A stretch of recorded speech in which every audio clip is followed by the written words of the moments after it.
हमने फैसला किया कि हमें अच्छी शिक्षा देनी है।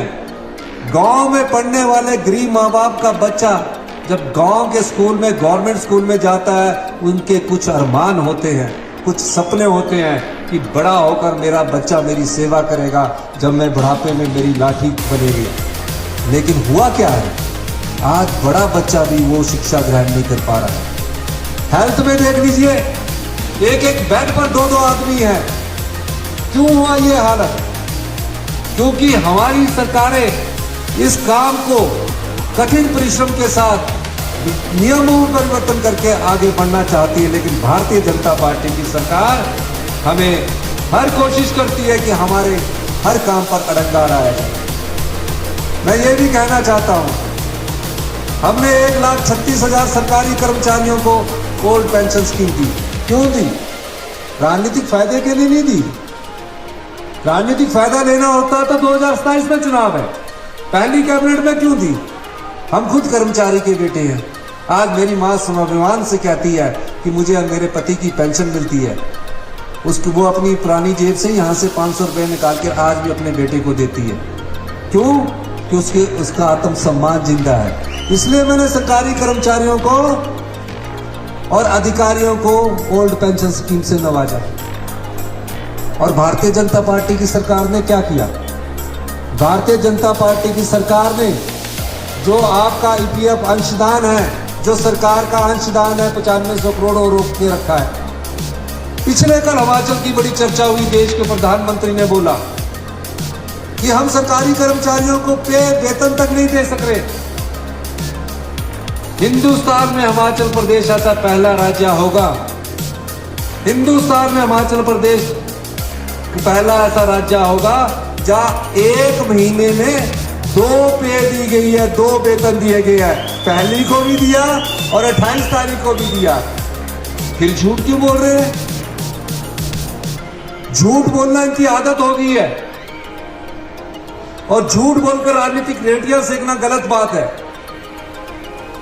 हम आपको ये कहना चाहते हैं, आने वाले समय में हेल्थ सेक्टर में, एजुकेशन सेक्टर में हम महत्वपूर्ण बदलाव करने जा रहे हैं। आप लोगों का साथ चाहिए, थोड़े कड़े फैसले लेने पड़ेंगे। ये जो युवा पीढ़ी हमारी घूम रही है, इनके भविष्य को संवारने का जिम्मा हमारा है। अगर हम ये सोचे कि सिर्फ हम 5 साल के लिए आए हैं, 5 साल सिर्फ सत्ता सुख भोगे और 5 साल बाद सरकार बदलाव करती है, जनता बदलाव करती है, तो हम अपनी जनता के साथ धोखा कर रहे हैं। जिन जनता ने हमें जिताकर यहाँ भेजा है, हम 5 साल में हिमाचल प्रदेश को 2027 में आत्मनिर्भर बनाएंगे। 2032 में हिमाचल प्रदेश को हिंदुस्तान का सबसे समृद्धशाली और अमीर राज्य बनाएंगे। आज हम ग्रामीण अर्थव्यवस्था को मजबूत करना चाहते हैं। कितनी महिलाएं हमारी मनरेगा में लगी रहती है। हमारी सरकार ने पहली बार जब से मनरेगा शुरू हुई है 60 रुपए की अधिकतम बढ़ोतरी की है। ग्रामीण अर्थव्यवस्था को मजबूत करने के लिए हमने 45 रुपए किलो गाय का दूध और 55 रुपए किलो भैंस के दूध का खरीद सरकार करेगी। हर चीज में हम बदलाव कर रहे हैं। डॉक्टरों को हम बढ़ाने जा रहे हैं। डॉक्टर पेशेंट का रेशो हम वर्ल्ड क्लास करने जा रहे हैं। स्टाफ प्लस पेशेंट का रेशो वर्ल्ड क्लास करने जा रहे हैं। अभी हमने टांडा आईजीएमसी मेडिकल कॉलेज में स्ट्रेंथ बढ़ाई है। रिकांगपिओ के कॉलेज के लिए, मेडिकल हेल्थ इंस्टीट्यूशन के लिए, नेगी जी मेरे को बार बार कहते हैं, पर यहाँ तो हर कोई डॉक्टर आना चाहता है क्योंकि यहाँ नंबर मिलते हैं। लेकिन यहाँ हम आने वाले समय में अच्छे स्पेशलिस्ट डॉक्टर भेजेंगे और आधुनिक मशीनों से रिकांगपिओ का हॉस्पिटल जो नेगी जी ने कहा है उसको लेस करेंगे। ये सब चीजें आप लोगों के लिए है। इसलिए मैं आपसे कहता हूं, क्योंकि आज कल्चर का कार्यक्रम है, समापन समारोह है, मैं भी थोड़ी देर देखना चाहता हूं। मैं ज्यादा भाषण देना नहीं चाहता, लेकिन मैं आपसे कहना चाहता हूं, आप लोग हमारी सरकार का साथ दीजिए। ये आम जनता की सरकार है, ये आप लोगों की सरकार है, जहां महिलाओं को सम्मान मिलेगा, युवाओं को रोजगार मिलेगा, किसान को उसके उचित मूल्य का दाम मिलेगा। यूनिवर्सल कार्टन लागू नेगी जी ने किया।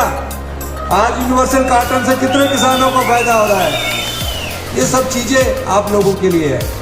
इसीलिए हमने कहा है हम सत्ता में सत्ता सुख के लिए नहीं आए हैं, हम व्यवस्था परिवर्तन के लिए आए हैं। तो व्यवस्था परिवर्तन के द्वारा हम आत्मनिर्भर बनना चाहते हैं। मैंने ये भाषण इसलिए नहीं पढ़ा क्योंकि काफ़ी लंबा था, इसलिए मैंने जो अपना अनुभव था उसको आपके साथ शेयर किया।